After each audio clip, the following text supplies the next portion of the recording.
Sergeant at Arms, are we ready? Make sure everyone is settled and give me the indication. Yes, we are ready, Chair.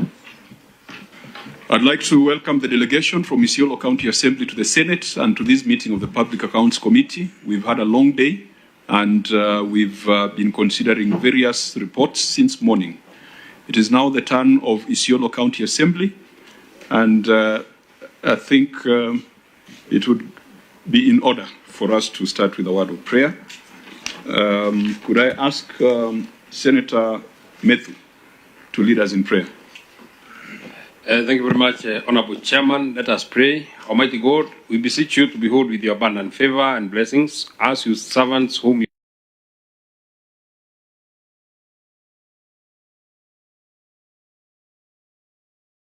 in so just and faithful a manner as to advance the peace, prosperity, and welfare of our country and of those whose interest you've committed to our church. Amen. Thank you, Senator Methu. We'll quickly introduce ourselves so that we're not dealing with strangers. Let's start with the senators present. Senator Onyonka. Thank you, Chair. Thank you, delegation. My name is Senator Richard Onyonka, Senator of Kisii County and a member of this committee. Atumadulo Isiolo member.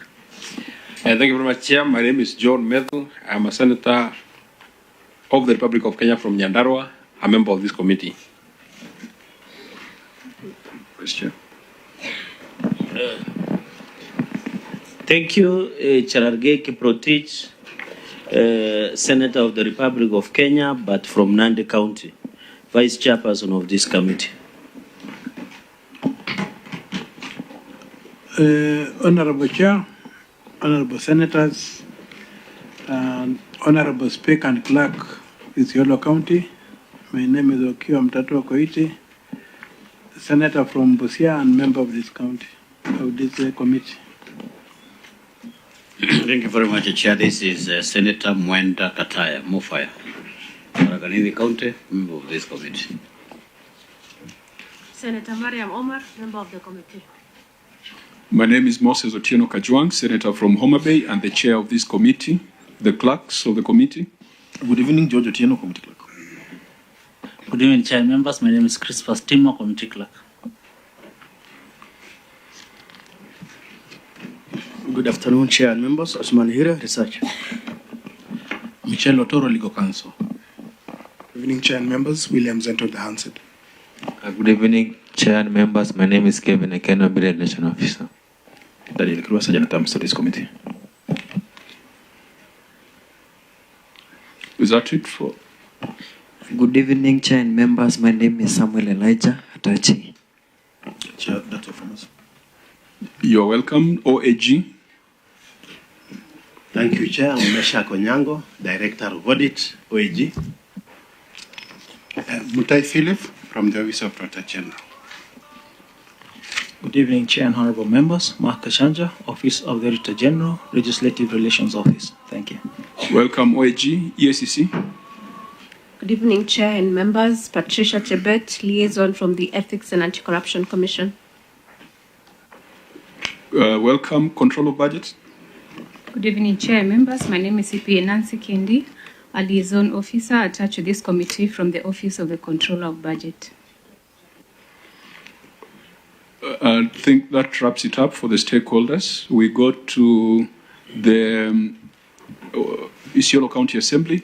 Clerk, did we invite the Public Accounts Committee or the PIC Committee of Isiolo County Assembly? Yes, we did. But are they present? They are not present. They are not present. Okay, fine. They would have benefited if we went through this process together. The Speaker, Isiolo County Assembly, please go on record. Good evening, Chair. Good evening, members. I am Honorable Roba, Chair, Isiolo County Assembly Service Board. The clerk.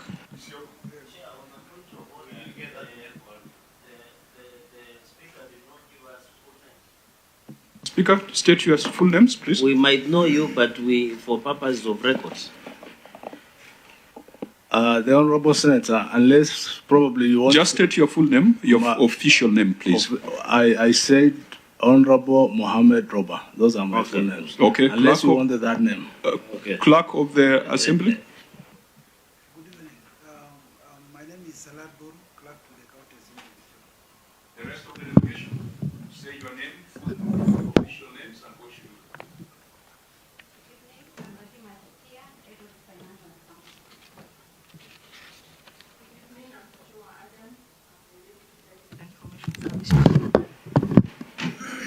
I'm Hadija Yusuf, Principal Internal Auditor. Good evening, I'm Kaltum Abdullahi, Accountant. Isadi Mukhtar, Finance and Accounts Department.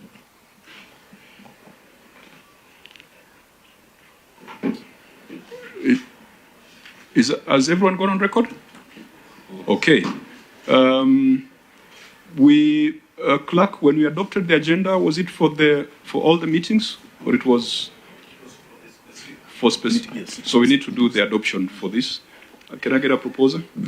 Honorable Chairman, I propose. Thank you, Senator Methu. Seconder? I second. Thank you, Senator Mtata. Next will be administration of oath. The Speaker and the Clerk of the County Assembly shall be guided by the Clerk of the Senate.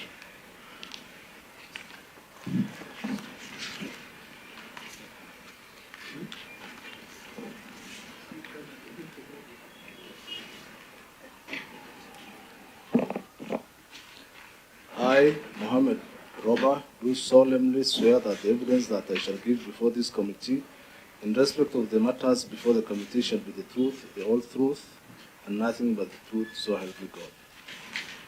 Next, the Clerk.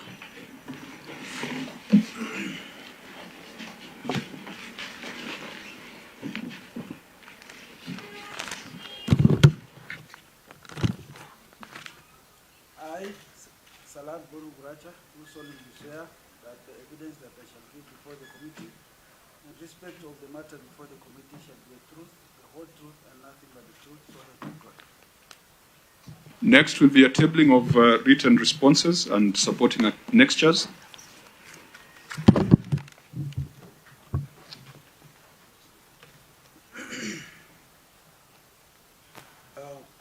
Mr. Chairman, sir. I hereby table the following documents before the committee: management responses and accompanying annexures for the County Assembly of Isiolo for the financial year 2020-2021 and 2021-2022. Thank you. Auditor General, have you been able to review the responses from the county? Chair, we've been able to review. And you are ready to prosecute? Chair, we are ready to prosecute. Clerk of the Senate? Yes, Chairman, I do confirm that we received the responses within the timelines. Okay. Unless there's any other matter of a procedural nature. Now, before we get into the substance and the agenda that is before us, the Senate and this committee has taken judicial notice of certain actions and utterances from the delegation that is before us that smack of contempt on the role of the Senate and on the role of this committee. Very shortly, we shall be playing some audios that have been attributed to the Speaker of Isiolo. Utterances that are demeaning to senators, to this committee, and to the institution of the Senate. The Constitution requires fair administrative action, that before you take any decision that is adverse on any party, that party must be given an opportunity to explain themselves. Speaker Isiolo, you have been cited adversely, discussing the work of this committee and discussing the work of Senate in terms that are not flattering. We do not seek flattery because we are out to do our constitutional mandate. But when a state officer goes ahead to besmirch the reputation and the efforts of a parliamentary committee, that is a matter which even you sitting as a speaker, you must demand an explanation, you must demand a retraction, you must demand an apology. I think for avoidance of doubt, so that the Speaker knows what is being asked to comment on, we are going to play, I think, videos of some of the utterances that have been attributed to him, and it will be a simple exercise of him confirming whether it is true that he made those comments, the context within which he made those comments, and whether he stands by them or he wishes to retract them. Where is that? How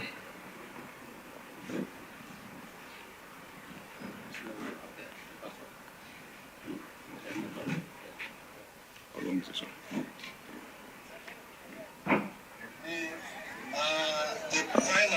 Oversight authority I'll start this.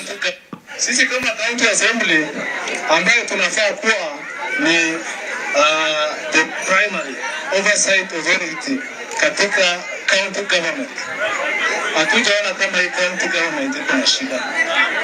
Na sijui watu wanatoka Nairobi, watu wanatoka Eldoret, wengine wanatoka Homa Bay huko mbali, wanakuja hapa alafu within 2 hours wanasema hii serikali ni serikali imekufa. Ama waliandikiwa script wakaambiwa wasome tu maneno. Mimi kama speaker ya Isiolo County Assembly, hakuna report mbaya katika executive imetufikia, and the leader of majority yako hapa. Mr. Speaker, are those utterances attributed to you? Yes, Chair, those are my utterances. Would you explain the context? Well, I think I'm here as the chair of the County Assembly Service Board, not as the Speaker of the Isiolo County Assembly. You cannot be chair if you're not the Speaker. Those two roles are joined at the hip.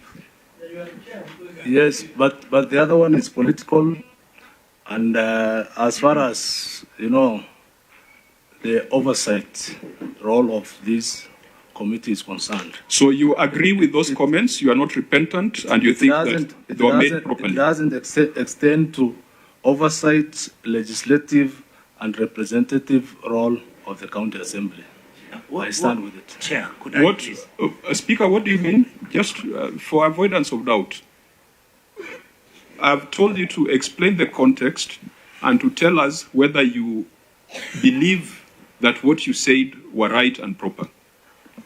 I believe that it was right and proper. Okay. And that was a political statement. Wanasema hii county ni ya banana republic. Wako na data mzuri ama wako wanapiga tu siasa? Siasa. Tuonyeshe kama wanapiga siasa ama ni kweli. Siasa. Tupige mkono. Siasa. Siasa. Sisi kama county government ikiwa na executive na upande ya assembly tumesema makelele ya kando kando hatutasikiza. Ile maoni tutasikiza ni ya raia ya nchi, tutasikiza ile shida wako nayo na tuendelee kutimiza hizo shida. Ile shida watu wanatoa kwa upande wa Eldoret, watu wanatoa upande ya Nairobi, wengine wanatoa Homa Bay, wanajaribu kutuletea hapa Isiolo, hatutakubali. Kwa hayo machache muendelee kusupport serikali.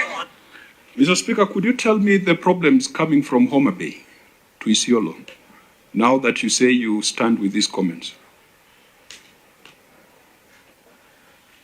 The Chair, am I here to answer to the questions? Mr. Speaker, you either choose to answer the questions as put to you, or you exercise your right to remain silent, but we shall not entertain an exchange with the chair.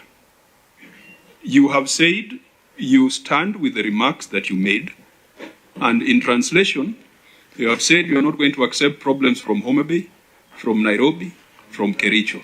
I'm the senator from Homa Bay. What kind of problems are coming from Homa Bay to Isiolo?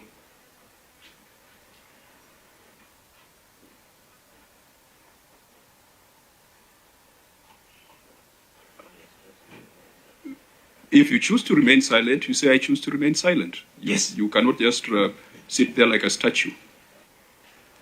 I choose to remain silent on that. Honorable members, that's the client we have in front of us. Senator Nyonka. Thank you, Chair. My honest opinion is that I find the level of impunity and the behavior of the Speaker. Speaker, when we came to Isiolo, we didn't come to talk to you because we hated you. When we came, our job, you understand, I hope, what our job is.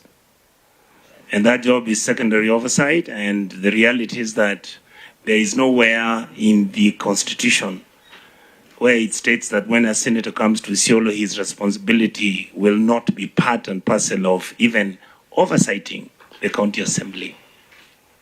So according to me, I actually have no business sitting here and looking at you and expecting to sit here and interrogate the books of your assembly in Isiolo. So just the way you've decided that you're going to be quiet and silent and you will not respond, I will also take that position and I'll be quiet and I will not say anything and I will allow the chairman to rule. Senator Methu. Honorable Chair, well, even from the demeanor of the Speaker, he looks like ready for war, but whatever it would be. When Governor Abdi Guyo appeared before this committee, who in my opinion had even made more disparaging comments than even the comments that have been made by this Speaker,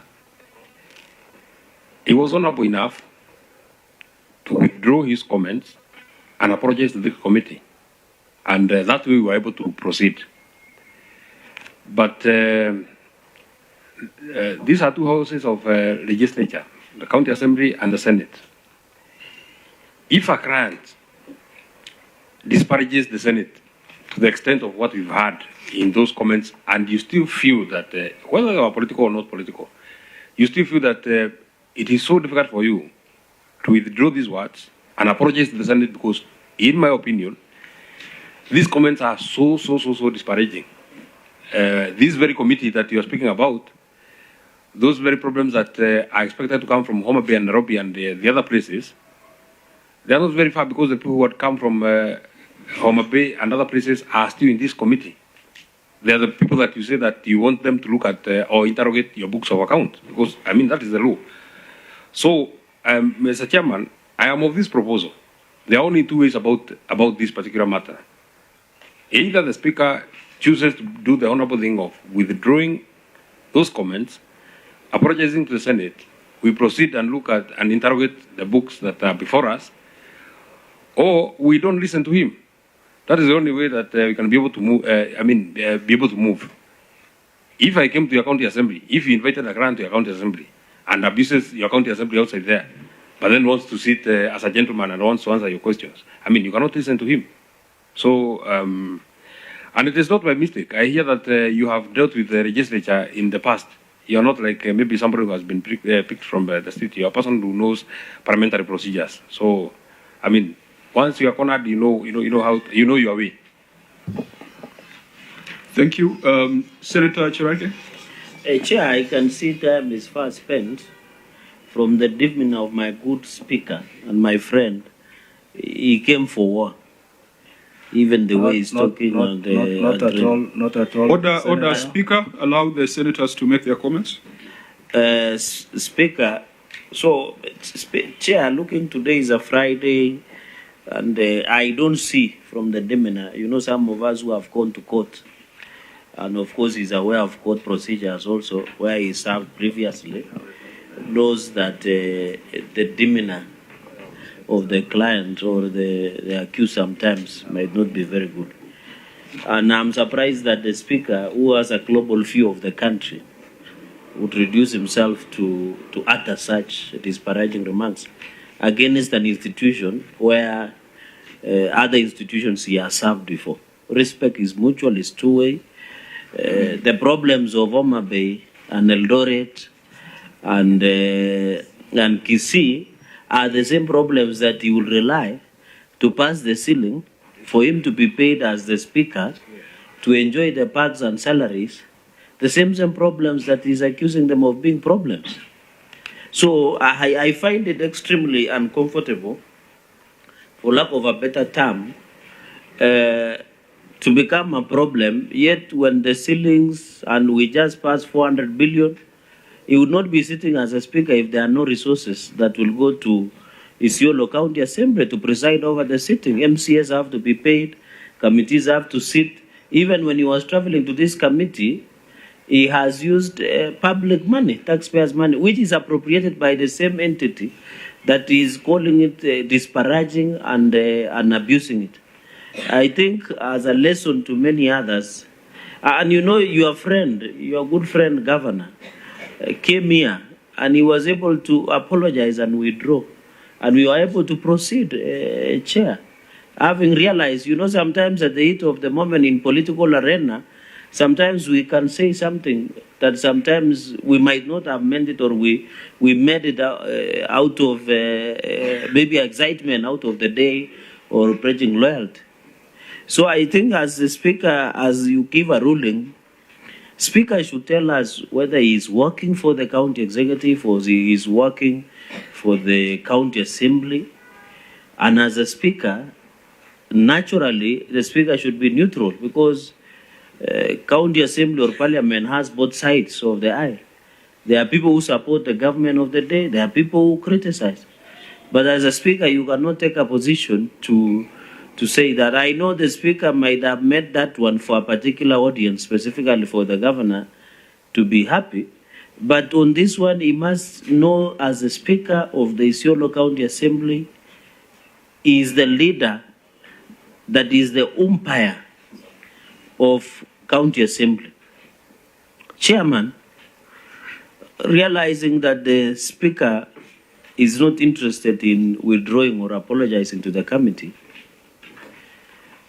I would request that so that we proceed.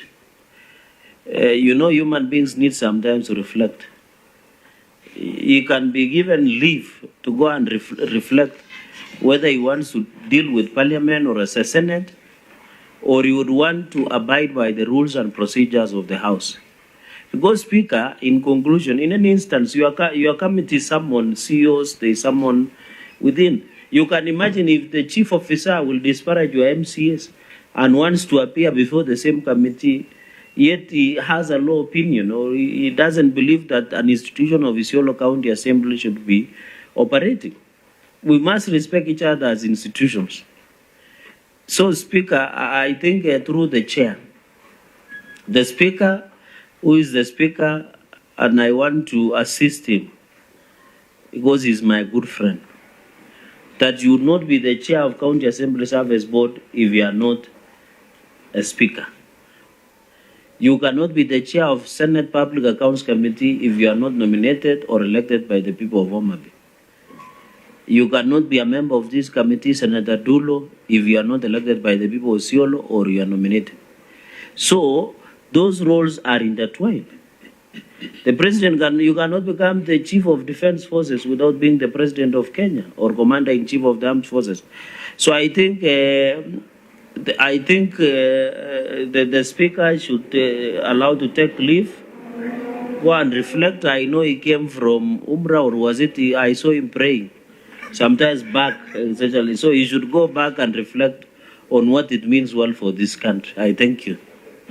Okay, that was a lengthy submission. Any other submission before we give directives?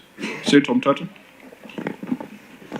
Honorable Speaker, you've really surprised me that you can purport to distinguish between a political statement and any other statement. And I would just like to read to you chapter 6. Article 73 and Article 75. Article 73:1, authority assigned to a state officer is a public trust to be exercised in a manner that is consistent with the purposes and objects of this Constitution, demonstrates respect for the people, brings honor to the nation and dignity to the office, promotes public confidence in the integrity of the office, and vests in the state officer the responsibility to serve the people rather than the power to rule them. And if you look at 2, the guiding principle, the selection, the guiding principle of leadership and integrity does not distinguish between political and civil service. And as the Speaker of the Assembly, are you a political body? Or are you somehow an administrative organ? 1075, it says, 1C, a state officer shall behave, whether in public and official life, in private life, or in association with other persons, in a manner that avoids demeaning the office the officer holds. So when you say that what you said was political and therefore does not matter, I don't know where in the law you find that kind of distinction. Maybe you could help me. Because I'm really surprised that when a political podium gives you some immunity from accountability. I would love to know which law you are relying on to make that very, very broad statement. Kindly.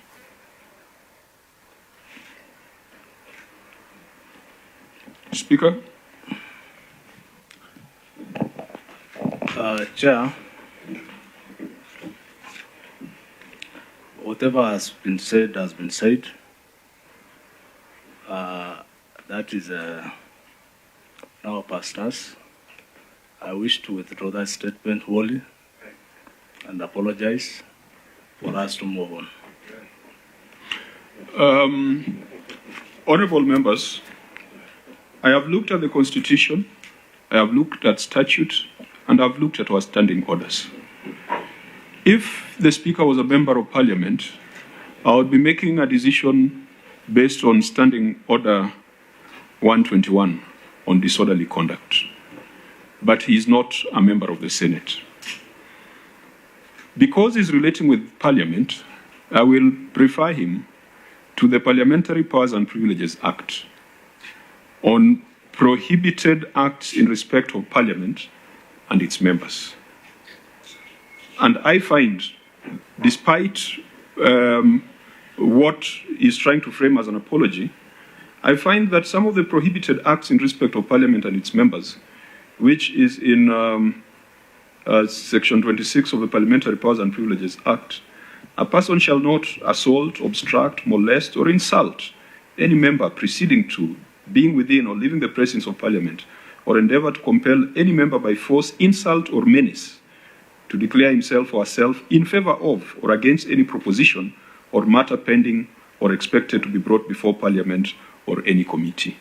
A plain reading of that prohibited act in the Parliamentary Powers and Privileges Act convinces me that you are in violation of that provision. But when it comes to the Constitution of Kenya, Senator Omtata has read the right sections of the law. And it's a matter of integrity. It's a matter of Chapter 6 on responsibilities of leadership, which must demonstrate respect for the people. It is not just for the people who support you, but it's respect for the people of the Republic of Kenya. Public trust must be exercised in a manner that brings honor to the nation and the dignity to the office that you hold of Speaker, and promotes public confidence in the integrity of that office. And in your conduct as a state officer, you are expected to behave, whether in public and official life, or in private life, or in association with other persons, in a manner that avoids any conflict between personal interest and public or official duties, etc., etc., including demeaning the office the officer holds. Honorable Senators, as I said, if the Speaker was a member of the Senate, I would have applied Standing Order 121. What is coming out as an apology, my colleagues have talked of demeanor and body language. We do not take apologies for their sake. This committee will only take an apology and a retraction that is in writing. I will therefore modify the provisions of Standing Order 121 and direct that the Speaker vacates the presence of Senate and the presence of Parliament until and when he shall tender a written retraction and apology to the Senate. We shall also submit to the whole House a motion conveying this decision, where we'll be calling on the House to ensure that the Speaker does not appear before any other committee or any other service of the Senate until and when that retraction and apology is tendered in writing. I therefore instruct the Sergeant-at-Arms to make sure that the Speaker is led out of Parliament, and this meeting will not proceed until the Sergeant-at-Arms have reported that the Speaker is outside the presence of Parliament. Go for prayers. We shall wait until there is that confirmation and presence of Parliament are very clearly defined. It's not just this room.